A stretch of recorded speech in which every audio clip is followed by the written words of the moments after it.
Bonjour à tous, la paracha de cette semaine, la paracha de Bo, c'est la paracha qui nous parle des dernières trois plaies.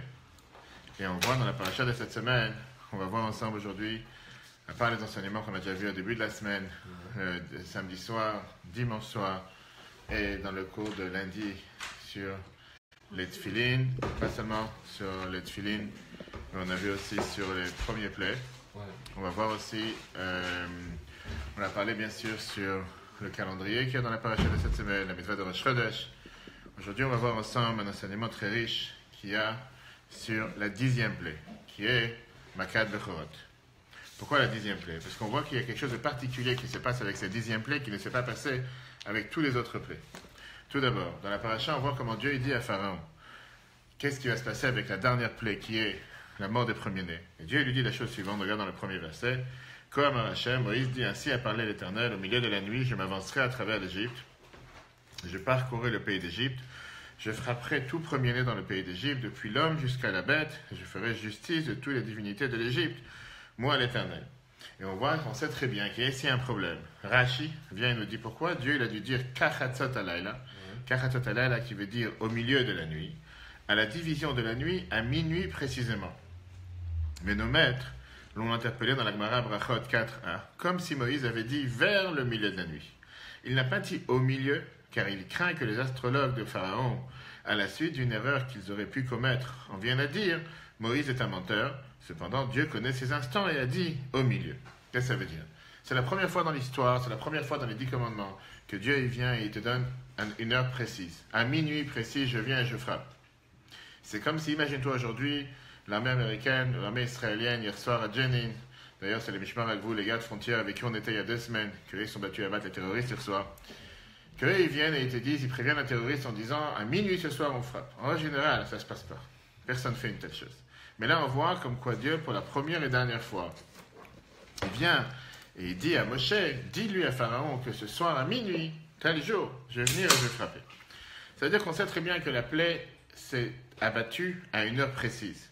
Seulement à Pharaon, Moshe n'a pas dit à minuit précise, il lui a dit Kachatzot, vers minuit. Pourquoi? Rashi, il te dit que si les astrologues de Pharaon vont se tromper, donc à l'époque il n'y avait pas les horaires comme on a aujourd'hui, et Google, tu as les horaires du monde entier, mais on ne sait pas exactement l'horaire. Ah, tu vois, il est minuit, Dieu n'a pas frappé. Et ils vont commencer à dire que Dieu c'est un menteur. Pour ça, Moshe a préféré leur dire vers minuit. Et la question que la Bible demande. C'est un manque de. Oui, tu parles de Pharaon. Oui. C'est ça justement ce que je te dis. Qu'est-ce que Dieu il a besoin de savoir, de faire savoir ici que ça va se passer à minuit? Et qu'est-ce qu'il y a si c'est à 9h? Et qu'est-ce qu'il y a si c'est à 3h? Et de l'autre côté, pourquoi pour les autres plaies on n'a pas fait savoir à quelle heure? Et tout d'un coup ici, Dieu il te fait savoir c'est à quelle heure. Pourquoi? On voit que dans les autres plaies, Dieu se suffit seulement avec un simple avertissement. Alors que là, on dirait qu'il y a quelque chose d'orchestré, quelque chose de spécial. À telle heure précise, il y aura telle et telle chose, etc. Après, ça bouge là. À telle heure, etc. On va voir, il y a une autre différence qu'il y a entre cette plaie et les autres plaies. Que c'est la seule des 10 plaies dans laquelle le peuple juif a eu le devoir de faire un geste, de faire quelque chose pour se protéger. On sait très bien que Dieu l'a demandé au peuple juif de mettre ce qu'on appelle le sang de l'agneau pascal et le sang de la circoncision sur les linteaux de leur maison. Pourquoi? Afin que la 10e plaie ne les touche pas. Alors qu'on n'a jamais vu ça dans les premiers 9 plaies. On n'a jamais vu qu'on devait se protéger des grenouilles, on n'a jamais vu qu'on devait se protéger des bêtes sauvages. Toutes les autres plaies, il n'y a pas de protection pour le peuple juif. Deuxièmement, il y a ici quelque chose de plus fort qui dérange. Que c'est la seule plaie dans laquelle Dieu dit au peuple juif, vous ne sortirez pas de chez vous, mais jusqu'au matin. Et donc, Rashi te dit, puisque j'ai donné l'ordre aux destructeurs de venir et de détruire, je ne fais pas de différence entre un pieux et un non-pieux, entre un bon et un méchant. Et ça, encore une fois, ça n'a rien à voir avec tous les autres plaies dans lesquelles on n'avait pas besoin de se protéger. C'est comme si hier soir, quand ils rentrent à Jenin pour abattre les terroristes, ils viennent et ils disent à la population normale, locale, si jamais existe là-bas une population normale, protégez-vous, ne sortez pas de chez vous. Alors qu'en général, on voit dans les autres plaies, ça ne s'est pas demandé, on n'a pas demandé une telle protection. Alors, il va nous apprendre ici un enseignement tellement riche pour la vie de chacun d'entre nous. Est-ce que quand Dieu il vient et il te fait un miracle, est-ce qu'on a besoin préalablement de faire un effort? Ou bien le miracle, c'est le miracle et j'ai aucun effort à faire de ce qui dépend de mon côté. Regarde dans le chiffre 2. Pour cette plaie ultime, Israël reçoit plusieurs recommandations inédites. Parashat Bo 12, 22, 23, vous prendrez une poignée d'hysope, vous la tremperez dans le sang reçu dans un bassin et vous teinterez le linteau et les 2 poteaux de ce sang, et vous ne sortez pas du seuil de vos demeures jusqu'au matin. Rachi te dit, quelle est la raison? Et vous ne sortirez pas. Cela nous apprend que l'ange destructeur, une fois qu'il a reçu l'ordre de passer à l'action, ne distingue pas entre le juste et l'impie. Et ça même, c'est une question qui dérange. Pourquoi? Parce que la plaie, c'était pas fait pour frapper le peuple juif. Ça veut dire qu'à la rigueur, si jamais je ne me protège pas, je risque d'être frappé. Physiquement, concrètement. C'est pas logique. Pour comprendre la réponse à ça, on va voir ensemble une autre différence majeure qu'il y a entre la plaie, la Makat Bechorot, la mort des premiers-nés, et les premiers 9 plaies. D'abord, dans tous les autres premières plaies, la plaie est arrivée par quelque chose de précis. Ouais. Les grenouilles, les poux, les bêtes sauvages. Ouais. Ça veut dire que le destructeur, si tu veux, a eu l'ordre de détruire par un intermédiaire d'une certaine chose. Alors que quand tu parles de la mort des premiers-nés, puisque Dieu a donné carte libre, faire ce que vous voulez, automatiquement, de voir, il n'y avait aucune prescription directe pour pouvoir dire au destructeur comment agir et quoi faire. Ce qu'il voulait dire. Bien sûr que l'idée c'était de tuer les premiers-nés. Mais comment? C'est pas écrit. Ça peut être une bombe qui tombe, ça peut être une épidémie, ça peut être un mal de tête, ça peut être un mal de vent, ça peut être l'oxygène qui manque. Ça peut être 1000 et une choses qui peuvent faire que les premiers-nés vont mourir. La Torah ne te dit pas comment ça s'est passé. Ouais, dis pas. Alors que pour tout le reste, la Torah te dit, là c'est l'eau qui est frappée, là c'est les grenouilles qui sont frappées, là c'est les poux. Chaque fois il y a une description d'un terme exact et d'une manière exacte comment la plaie s'est abattue. Là on te dit la mort. Comment tout d'un coup tu as tous les premiers-nés qui meurent? On ne sait pas comment ça s'est passé et pas forcément on a besoin de savoir. La Torah ne te dit pas clairement comment ça doit se passer. Puisque là c'est carte libre pour aller tout détruire. Encore une fois, la Providence hier soir, ce que ça elle a fait à Jenin. Le but n'était pas d'aller faire en sorte de voir ce qui se passe, va détruire, rase le terrain. On parle ici que on sait très bien qui on a affaire, on sait très bien qui sont ces terroristes, qui ont abattu un père de famille il y a une semaine. Allez raser le terrain. On veut carte libre. Il n'y a pas ici à agir de telle manière ou de telle manière. C'est exactement ce qui s'est passé avec la mort de premier. Puisqu'on parle d'une carte libre pour le destructeur, c'est pour ça qu'il fallait ici une protection particulière pour ne pas être touché de ce destructeur qui a une carte libre. Il y a une autre explication beaucoup plus profonde, une différence qu'il y a entre la mort des premiers-nés et les autres plaies. Ce n'est pas seulement un détail technique, c'est surtout un détail profond, une différence profonde. Le but des autres plaies, c'était essentiellement pourquoi? Pour faire savoir la force de Dieu.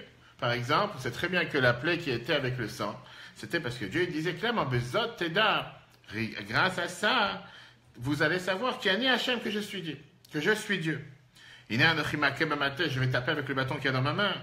Et donc ces plaies n'avaient rien à voir avec le peuple juif. Pourquoi? Parce que le peuple juif était ma minime croyant, fils de croyant, même si on va tout de suite voir qu'ils ne méritaient pas d'être libérés, mais ils connaissaient la force de Dieu. Ils n'avaient pas besoin d'avoir des plaies pour connaître la force de Dieu, même si on a expliqué longuement la semaine dernière que le but des 10 plaies était bien sûr pour faire en sorte que le peuple juif réalise qu'il y a un Dieu sur terre. Quand tu parles de la mort des premiers-nés, c'était pas seulement pour faire savoir qu'il y a un Dieu sur terre. Pourquoi? Parce que les premiers-nés qui sont morts, comment ils ont reconnu qu'il y a un Dieu? Ils sont morts, ils ne sont plus là. Eux, ils n'ont pas reconnu qu'il y a un Dieu sur terre. Mais c'était ici un but de punir pour punir. Juste une punition. On ne va pas dire le mot vengeance, mais presque. Avec cette plaie, Midat Adin, qui veut dire ce qui était la tribu de la vigueur, de la rigueur, du jugement, est venue et s'est plaint à Dieu. Manishtanu elu me'elu. En quoi sont différents les Juifs des Égyptiens? Ils sont exactement les mêmes, il n'y a aucune différence. Même si les Juifs connaissaient déjà la force de Dieu. Eux, ils viennent et ils se plaignent en disant, la Midat Adin, la tribu de punition dans le ciel est venue se plaindre à Dieu. Pourquoi tu punis seulement les Égyptiens, tu ne punis pas les Juifs? Les deux sont idolâtres. Regarde un morceau du Zohar qui est très très riche dans la paracha de cette semaine. Pourquoi les Juifs sont idolâtres? D'abord, ce n'étaient pas des Juifs. Numéro 1, c'était les Hébreux. Deuxièmement, ils n'ont rien fait de spécial, de différent que les Égyptiens. On n'avait pas encore reçu la Torah. Ils étaient engloutis, ils étaient ensevelis avec cet esclavagisme qui a duré tellement longtemps. Tu vas tout de suite voir, regarde ce que le Zohar te dit.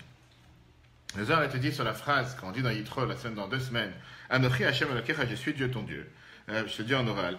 Rabbi Yessai demande la question qui était le plus jeune élève de Rabbi Shimon Bar Yochai, qui était l'auteur du Zohar. Il demande à Rabbi Shimon Bar Yochai, Rabbi Yesh li Sheila, j'ai une question que je ne sais pas si j'ai le droit de demander. D'un côté, j'ai peur de la demander. De l'autre côté, si je ne demande pas, ça me dérange.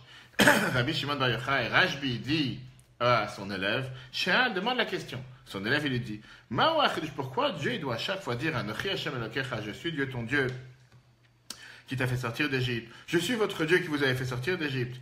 Est-ce que ça, c'est une grandeur? Qu'est-ce que tu as fait de spécial? Dieu l'avait déjà promis à Abraham, il y a 400 ans, que votre peuple va être esclave dans une terre qui n'est pas la leur, et après ça, ils vont sortir avec une grande richesse. Qu'est-ce qu'on a besoin de mentionner à chaque fois, comme s'il a fait ici un exploit, que Dieu, il a fait en sorte qu'il a fait sortir le peuple juif d'Égypte. Il a fait que accomplir la condition qu'il avait donnée au départ de faire. C'est lui qui nous a placés en Égypte. C'est tout à fait normal qu'il nous fait sortir d'Égypte. Répond Rabbi Shimon Bar Yochai dans le Zohar. Dieu n'a pas fait de condition avec Abraham, seulement de les sortir de l'exil d'Égypte. Pas de les sortir de l'idolâtrie, de toutes les autres idolâtries, de toutes les autres saletés, de toutes les autres ordures que le peuple juif s'est englouti dedans. Quand le peuple juif était en Égypte, ils se sont tellement salis avec tout type de saleté, tout type d'idolâtrie, jusqu'à ce qu'ils sont descendus dans les 49 niveaux d'impureté les plus bas qui existent sur terre. Ça, Dieu n'a pas pris sur lui de les sortir. Il a dit, je vous sors d'Égypte, mais de vous déplacer, de vous carchériser, si on peut dire, de ces 49 niveaux d'impureté, pour que vous méritez de sortir d'Égypte. Je n'ai pas pris ça sur moi. J'ai pris sur moi que l'esclavage va s'arrêter. Pas seulement ça, Dieu les a fait lever de 49 niveaux d'impureté à 49 niveaux de pureté pour pouvoir recevoir la Torah à Mont Sinaï le 6 Sivan. Ça, il n'était pas obligé de le faire. Et donc, encore une fois, l'argument de Midat Hadin, qui était l'attribut de jugement contre le peuple juif, était qu'en quoi il mérite cela d'être sauvé. Pourquoi tu tues les uns et tu sauves les autres? Il ne mérite pas d'être sauvé. Et donc, automatiquement, on voit ici qu'il y avait quelque chose de particulier avec cette plaie, que puisqu'elle est faite pour être une punition, qui n'était pas seulement fait pour montrer qu'il y a un Dieu sur terre, que ça, le peuple juif était déjà au courant. Punition, il faut punir tout le monde. Comme si je te dis, tu vas en classe, quelqu'un s'amuse à mettre des chewing-gums sous la chaise du prof. Tu as les gens qui sont sympas et les gens qui n'ont pas fait le mal, mais qui n'ont rien dit, qui sont aussi contents de ce qui se passe. Pourquoi tu ne veux pas qu'ils soient punis? Ils auraient dû dénoncer, ils auraient dû arrêter, ils auraient dû stopper. Le peuple juif n'a pas changé, il a fait exactement la même chose. Regarde ici dans le chiffre 3. La semaine dernière, on a vu clairement que Dieu te dit, par exemple, pour la première plaie, Koam Hashem bezot teda. Si Dieu dit, voici ce qui t'apprendra que je suis l'Éternel, je vais frapper avec le bâton, etc. Viens à l'Admour Azaken. Il te dit, les Juifs, croyants, fils de croyants, n'avaient pas besoin de preuves pour le miracle. Il te dit, lors de la plaie des premiers-nés, il s'agissait bien de faire perdre la vie aux aînés de l'Égypte, de les faire disparaître au nom, et non de leur faire savoir que je suis l'Éternel. Dès lors, la tribu de rigueur aurait pu soulever une objection. En quoi ceux-ci sont-ils différents de cela? Et d'ailleurs, c'est écrit clairement dans les Halkut de Reuveni, sur la paracha Béchalar. Le prince de l'Égypte vint et réclama la justice devant le tribunal céleste. Pourquoi les Égyptiens sont-ils passibles de mort? Ceux-ci, comme ceux-là, Israël, sont idolâtres. Il n'y a aucune différence entre les deux. Clair? Alors, comment ça a protégé le fait d'avoir mis le sang sur les linteaux? Comment ça a protégé le peuple juif de cette accusation qui est logique, qui est normale, que tu ne peux pas détruire de cet attribut de rigueur face à Dieu? La différence, c'est que c'est la seule plaie qui est venue directement de Dieu. Tous les autres plaies, ce n'était pas Dieu direct. C'était Dieu à travers Moshe et Aaron qu'on a reçu la plaie. La source de cette plaie, la Torah te dit, la source de la plaie, elle est clairement qui est quoi?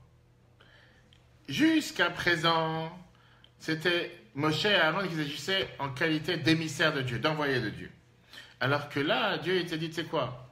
Restez de côté, laissez-moi agir moi direct. Imagine-toi un instant, comme si tu aurais pu dire que le président lui-même, il vient et dit, moi je vais tirer sur le Uzi. Moi je vais tirer sur le tank. Moi je vais aller agir, moi je vais faire la différence. Alors que c'est pas quelque chose de logique, c'est pas quelque chose de normal. Ce que tu dis dans la Haggadah tous les soirs de Pessah, c'est moi et c'est pas un ange, c'est moi et c'est pas un envoyé, c'est moi et c'est pas l'ange de la mort, c'est moi et c'est pas le destructeur, c'est moi, c'est Dieu qui a décidé, moi je vais vous sortir. C'est quelque chose qui s'est jamais passé. Et c'est quelque chose qui se passera jamais. C'est pas normal que le roi en lui-même vienne et agisse pour aller sauver son peuple, même si c'est son propre peuple. Néanmoins, là, on a vu que Dieu il a décidé d'agir d'un niveau qui est beaucoup plus haut que l'attribut de la justice. Le ministère de la Justice, il vient et te dit, monsieur tel, vous êtes coupable, vous n'avez pas le droit. Vient le président et dit, tu sais quoi? Toi, tu dis ce que tu as à dire. Moi, je suis le président, c'est moi qui décide. Et là, j'ai envie d'agir, j'agis de ma manière. Ça, c'est exactement ce qui s'est passé. Donc, Dieu, il vient d'un niveau qui est beaucoup plus élevé que l'attribut de la justice. Pourquoi? Comme on va tout de suite voir. Parce que Dieu, il te dit, le peuple juif, c'est mon peuple, destiné pour être son peuple. On est pour l'instant des Hébreux. L'amour qu'un parent, il a pour ses enfants, c'est quelque chose que tu ne peux pas effacer. C'est des ordures, ils sont 49 niveaux d'impureté, ils sont dans les niveaux les plus bas sur terre. Qu'est-ce que j'en ai à faire? C'est mes enfants. J'ai décidé de les sortir. Laisse-moi m'en occuper. Toi, d'après toi, peut-être je ne dois pas les sortir. D'après la tribu de rigueur, d'après le Midat Hadin, ils ne méritent pas de sortir. Tu as raison. Ça, c'est ta logique. Mais ce n'est pas tes enfants, c'est mes enfants. Si c'est mes enfants, moi, je les sors. Ça, c'est ce qui s'est passé. Et ça, c'était la grande différence qui s'est passée entre le peuple juif et les Égyptiens, que Dieu il a dit, pour mes enfants, je viens et je les sauve. Ah, ils ne méritent pas? Je ne t'ai pas demandé s'ils méritent ou pas. Regarde le texte. Chapitre 4. comment les signes protègent Israël de cet argument solide de la tribu de rigueur. Dans le Sifri, c'est écrit clairement, et c'est ce qu'on dit dans la Haggadah, tous les soirs de Pessah, passage de l'importance de dire la Haggadah en français et comprendre ce qu'on dit. Je m'avancerai à travers l'Égypte, moi et non un ange. Je frapperai tout premier-né, moi et non un ange. Je ferai justice de toutes les divinités de l'Égypte, moi et non un émissaire. Je suis Dieu, Ani Hachem, c'est moi Dieu. Bien, le Rabbi te dit, c'est très simple. La plaie des premiers-nés émana de l'essence de Dieu, transcendant l'enchaînement des mondes et dépassant également la tribu de rigueur, dont l'objection perdait ainsi toute sa signification. Tu as le droit de t'objecter. Tu as le droit de dire que tu n'es pas d'accord. Encore une fois, tu joues ton rôle, tu es ministère de la justice, c'est pour ça que tu t'opposes. Moi, je suis plus haut que ça. Moi, c'est mes enfants, c'est moi Dieu, moi, je décide que tu dois sortir. Ok. Maintenant, on va commencer à répondre aux questions. Pourquoi Dieu devait donner une heure précise? Pourquoi la première et dernière fois, dans toute la Torah, par rapport aux 10 plaies, que la Torah vient te dire, c'est à minuit que j'arrive. Imagine-toi un instant que Tsahal avertit les terroristes en disant, on frappe à minuit. Personne ne va rester dans les maisons, on va s'enfuir. Quel était le but de dire une telle chose? Mais là, on a une explication chassidique, d'après la chassidoute, d'après la Kabbale, la Torah vient t'expliquer que la nuit est divisée en deux. Tu as la première moitié de la nuit qui représente la rigueur, deuxième moitié de la nuit qui représente le chesed de la bonté. C'est une des raisons pourquoi beaucoup ont l'habitude de faire les slichot à partir d'une certaine heure, pas avant une certaine heure. Parce que la Torah te dit que la nuit est divisée en deux, jusqu'à chatzot et après chatzot. C'est la raison aussi pourquoi, dans certains cas, la halakha te dit par rapport aux relations conjugales à une certaine heure, différentes choses qu'il y a dans la halakha qui sont en rapport avec les horaires de la nuit. Et donc, puisque la première moitié de la nuit règne la rigueur, la deuxième moitié de la nuit règne la bonté, le moment qui est l'union des deux, entre la rigueur et la bonté, c'est exactement au milieu de la nuit. Car Khatatala, là, au milieu de la nuit, qui unit ces deux différents attributs. C'est pour ça que Dieu voulait frapper à minuit précise, au milieu de la nuit. Pourquoi? Parce que d'un côté, il pourra dévoiler la rigueur contre les Égyptiens, et au même instant, cette même rigueur contre les Égyptiens sera une protection contre le peuple juif. Et ça peut se passer à minuit précis. C'est pour ça que Moshe vient faire savoir à Pharaon, même si Pharaon n'a aucune idée de la Kabbale et de la Chassidoute, pour lui dire qu'on parle ici d'une plaie qui est à double tranchant. Comme on dit dans la tefila tous les matins, pifiyot, une épée à deux lames. Que d'un côté, il y a ici une plaie qui, en même temps, elle sert comme but pour détruire. Oui, c'est une vraie punition qui est là pour totalement détruire et totalement impacter, faire du mal. Et de l'autre côté, sauver le peuple juif, comme on l'a expliqué longuement dans le cours de lundi soir, quel était le but et pourquoi Dieu l'a dû sauter, etc., etc.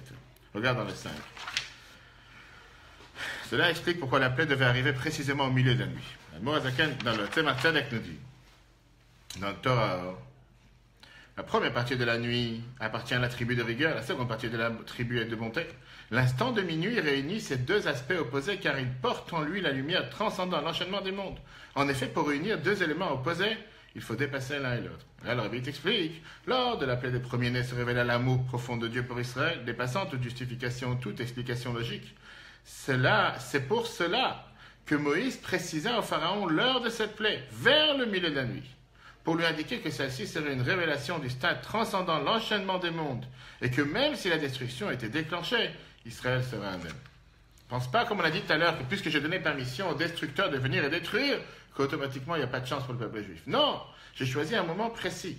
Le moment dans lequel je peux agir avec les deux tranchants à la fois. D'un côté punir, de l'autre côté récompenser. D'un côté abattre, de l'autre côté sauver. Et c'est la raison pourquoi Moshe vient et prévient Pharaon. Ça se fera ça exactement à ce moment-là et pas à un autre moment.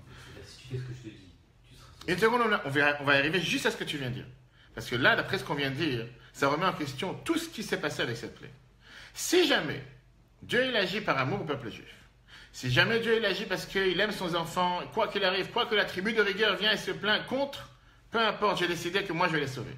Si jamais on parle ici d'une heure précise, une heure probable, un peuple qui est les enfants de Dieu, qu'est-ce que j'ai besoin de faire un geste? Pourquoi c'est la seule plaie dans laquelle Dieu a dit qu'il fallait qu'on mette du sang sur les linteaux? Et tu penses que si je n'aurais pas mis du sang sur les linteaux, je n'aurais rien fait?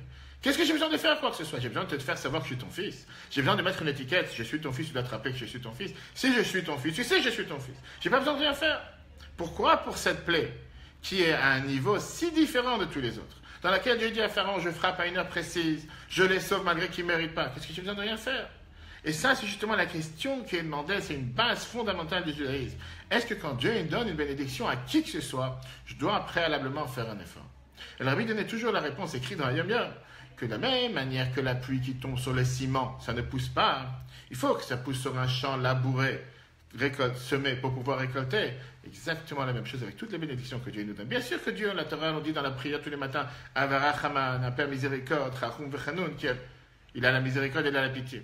Mais ça ne veut pas dire que toi tu peux faire la galerie en disant je vais sauter du 10e étage, rien ne va m'arriver.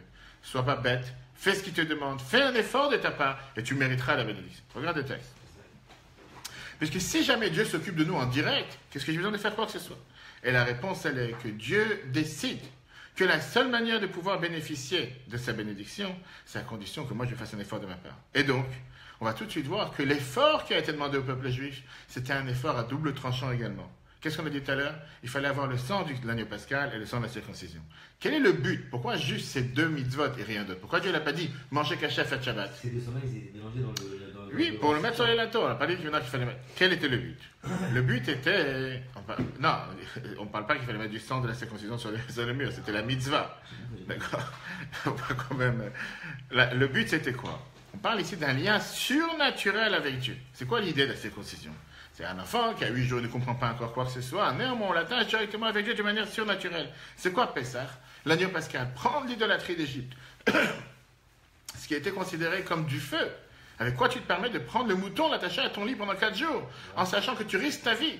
Et néanmoins, ils étaient capables de le faire. C'était quelque chose qui demandait une vraie messirut nefesh, une vraie abnégation de soi. Et c'est ces deux mitzvot qu'ils ont fait en sorte de dévoiler aux yeux de Dieu cet amour éternel, surnaturel de Dieu envers le peuple juif.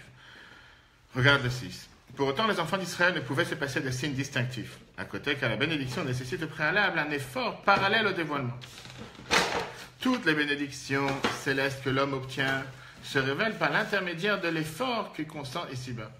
Ainsi, l'alliance qu'un juif conclut avec Dieu par la circoncision dépasse la logique. De même, la mitzvah de l'agneau pascal fut au péril de leur vie, l'agneau étant l'idole des Égyptiens. Maintenant, on va comprendre quel était le mérite par lequel le peuple juif a mérité de sortir, comme on l'a dit tout à l'heure, qu'au départ, l'accusation qui s'est passée contre eux, c'est qu'avec quel droit vous vous êtes libérés, vous êtes sauvés, si vous êtes exactement les mêmes que les autres. La réponse est que le Midrash nous dit Bisruta Emuna. Il y a un Midrash qui vient te dire par la foi que le peuple juif a eu en Dieu qu'on va être libéré, on a été libéré. Il y a un autre Midrash qui te dit qu'on a été libéré grâce aux deux sangs, le sang de l'agneau pascal et le sang de la circoncision. Est-ce qu'on parle ici de deux choses différentes? Maintenant, on va comprendre qu'en réalité, c'est exactement la même chose. Qu'est-ce que ça veut dire la Emuna? La Emuna, c'est une foi qui est surnaturelle, qui est au-dessus de la logique. Malgré que le peuple juif était totalement détruit, après tellement d'années d'esclavage et tellement de difficultés, surtout du décret de Pharaon, qui était un décret sur les enfants. Encore une fois, comme on l'a dit tout à l'heure, la plus grande difficulté pour un parent, c'est de se séparer de son enfant. Alors que là, Pharaon abattait 300 enfants juifs par jour, un décret qui était l'un des plus pires décrets qui a pu exister dans l'histoire, et malgré que le peuple juif était tellement anéanti, abattu, abasourdi de tout ce qu'ils ont pu subir, tellement d'années avec cet esclavage, comment tu veux qu'ils aient une émouna, ils aient une foi en Dieu en disant on va faire confiance, on va sortir? Qui est prêt d'entendre une sortie? Personne n'est prêt à entendre aucune sortie. Néanmoins, ils ont eu cette foi malgré, comme on sait au départ, que Moshe il est venu, il a dit ils ne vont pas me croire. Dieu il a dit à Moshe comment tu veux parler du mal de mon peuple? Et au final, pas seulement qu'ils ont cru, et pas seulement que cette foi, c'était une foi qui était surnaturelle par rapport à leur situation. C'est cette foi-là, surnaturelle, illogique, qui a fait en sorte que Dieu il a eu envers eux un amour surnaturel et qui était sur la logique. Le fait qu'ils ont eu cette témoin, c'était le premier Midrash. Regarde le 7. Cela explique quel est le mérite des enfants d'Israël, pourquoi ils furent libérés. La foi pure et irrationnelle d'Israël appelait l'amour profond et irrationnel de Dieu. La Mechilta te dit, Israël ne fut libéré que grâce au mérite de sa émouna, sa croyance en Dieu. Pirkei de Rabbi Eliezer te dit, lorsque Dieu passa pour frapper l'Égypte et qu'il vit le sang de la circoncision et celui de l'agneau pascal, il sent plus de miséricorde sur Israël. Viens le Rabbi te dit, c'est très simple. La foi dépasse la logique. Les enfants d'Israël étaient brisés par la perte de l'exil et de la servitude, en particulier des décrets émis par le Pharaon à l'encontre des petits-enfants.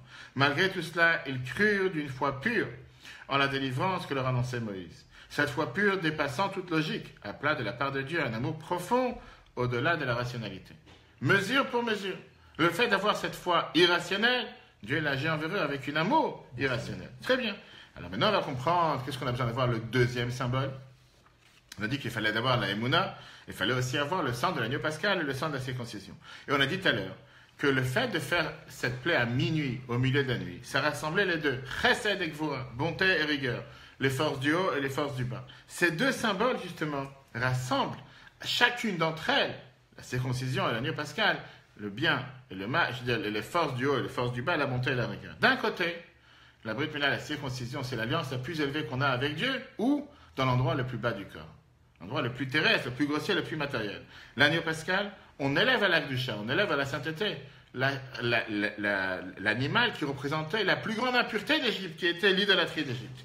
Ces deux symboles étaient qu'on avait besoin pour sortir d'Égypte. Pourquoi? Parce que sortir d'Égypte, ça ne suffisait pas de sortir, d'être libre, seulement mentalement parlant, dans leur psychisme, dans leur âme divine. Mais il fallait avoir un impact sur le corps de l'humain. Et c'est pour ça qu'il fallait avoir un impact sur le corps ou dans le corps, dans l'endroit le plus bas, la placesse de l'humain, qui représente le mort dans lequel on fait la circoncision. De l'autre côté, la mitzvah la plus haute des deux, c'était bien sûr la mitzvah de l'agneau pascal. Parce qu'elle, elle a eu un impact, pas seulement à l'extérieur d'eux, du fait que tout le monde, dans les voisins, les entourages, ils ont remarqué qu'il y a ici un mouton qui est entré dans la maison.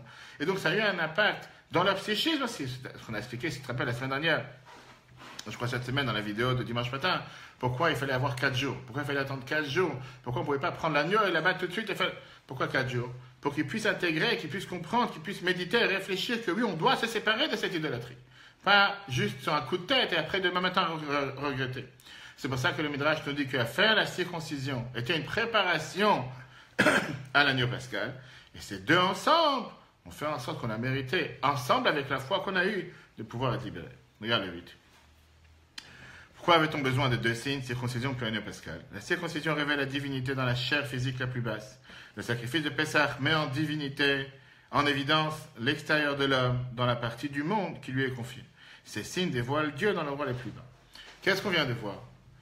D'un côté, Dieu, il adore le peuple juif. D'un côté, Dieu, il aime le peuple juif. De l'autre côté, Dieu, il attend que le peuple juif soit libéré, pas parce qu'il mérite, parce que pas forcément il mérite. Même si officiellement, on a agi, on a dû faire les symboles que Dieu nous a demandé pour mériter justement d'avoir cette libération. Mais il y avait ici une condition.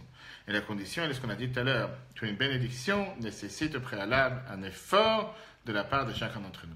Si tu veux pouvoir mériter d'être béni, de recevoir la bénédiction de Dieu, tu dois semer, tu dois planter, pas sur du ciment, comme Rabbi dit dans la Yom Yom, mais planter sur un terrain. La raison pourquoi on est sorti d'Égypte, c'était grâce à la Emouna, que ça, c'est descendu, ça a eu un impact, même dans les niveaux les plus bas du monde et de l'homme. Pareil dans nos jours, grâce à la Emouna, grâce à la foi que le peuple juif a, une foi simple dans la venue de Mashiach, une foi qui ne reste pas en dehors de la personne, superficielle, je crois en Dieu avec mon cœur, mais dans la tête et dans les actions, c'est deux mondes différents. Mais ça a un impact sur sa tête, ça a un impact sur ses actions, ça a un impact jusqu'à agir à l'extérieur de soi. Comme on a mérité les miracles à l'époque, on méritera les miracles dans notre génération. Regarde dans la dernière phrase, enseignement, par quel signe sortirons-nous de cet exil? La foi en Mashiach doit être intériorisée et extériorisée. La différence future viendra également grâce à la croyance, sans tenir compte du voile de cet exil. Chacun éveillera en lui la foi pure dans la venue de Mashiach.